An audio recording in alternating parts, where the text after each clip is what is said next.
Hello beautiful people, welcome to my channel Khushi Aditri అండి. ఎవరైనా నా ఛానల్ని ఫస్ట్ టైం చూస్తున్నట్లయితే ప్లీజ్ సబ్స్క్రైబ్ చేసుకోండి. ఇదంతా నా వెడ్డింగ్ జ్యువెలరీ కలెక్షన్. నేను నా వెడ్డింగ్ టైంలో తీసుకున్న ఓన్లీ బ్రైడల్ లుక్ కోసం తీసుకున్న జ్యువెలరీ. నేను మొత్తం మ్యాట్ ఫినిష్లోనే ప్రిఫర్ చేశాను అండి. అప్పుడు గుట్టపూసలు బాగా ట్రెండ్లో ఉండే, సో నేను అదే ప్రిఫర్ చేశాను.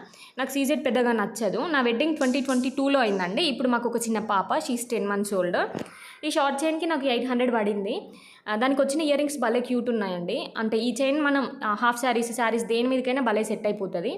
వీటిని చెంపస్వరాలు అంటారండి మా సైడ్. వీటికి నాకు 450 సంథింగ్ ఎంతో పడింది. ఈ లాంగ్ చైన్ అయితే భలే అసలు లుక్ మొత్తం చేంజ్ అయిపోయిందండి. దీనికి నాకు 1500 పడింది. నేను ఇయర్ రింగ్స్ కూడా దీనే ప్రిఫర్ చేశాను అండి.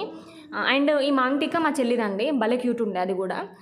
నాకు ఇంకా ఈ ముక్కు పుల్లతోనే కంప్లీట్ బ్రైడల్ లుక్ అనేది వచ్చేస్తుందండి. మొత్తం లుక్కే మారిపోతుంది ఆ ఒక్క ముక్కు పుల్లతోటి. భలే క్యూట్ ఉందండి. నాకు దానికి 80 రూపీస్ అట్లా పడింది.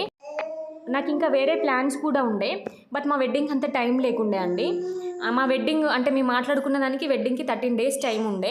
ఇంకా అందులోనే ఎంగేజ్మెంట్, ప్రీ వెడ్డింగ్ షూట్ అన్నీ అయిపోయాయి. సో నాకు అంటే ఆర్డర్ చేసుకున్న వచ్చేంత టైం లేకుండే. సో నేను ఇంకా వీటితో మేనేజ్ అయిపోయాను. ఇదంతా నేను ఇక్కడ హైదరాబాద్లో తీసుకున్నా అండి. సో మీకు ఇందులో ఏది నచ్చిందో నాకు కింద కామెంట్ చేసి చెప్పండి. నేను ఇక్కడ లాస్ట్కి చూపించిన ఆ బుట్టాలు అయితే అసలు నేను అవి అనుకున్నా అండి నా పెళ్ళికి పెట్టుకోవాలని. బట్ ఆ టైంలో నాకు అవి అక్కడ దొరకలేదు, ప్రైజెస్ ఎక్కువ ఉండే. వీటిని నేను పెళ్లి తర్వాత దసరాకి తీసుకున్నా అండి. అది మీషోలో 350 రూపీస్ పడింది. క్వాలిటీ కూడా బాగానే ఉంది, not bad. And please subscribe to my channel. మీకు ఇందులో ఏది నచ్చిందో నాకు కింద కామెంట్ చేసి చెప్పండి. ఇంకా నా pre wedding shoot, engagement, saris hall అన్నీ చేయాలనుకుంటున్నాను. సో కావాలి అనుకున్న వాళ్ళు కింద కామెంట్ చేయండి. And thank you for watching.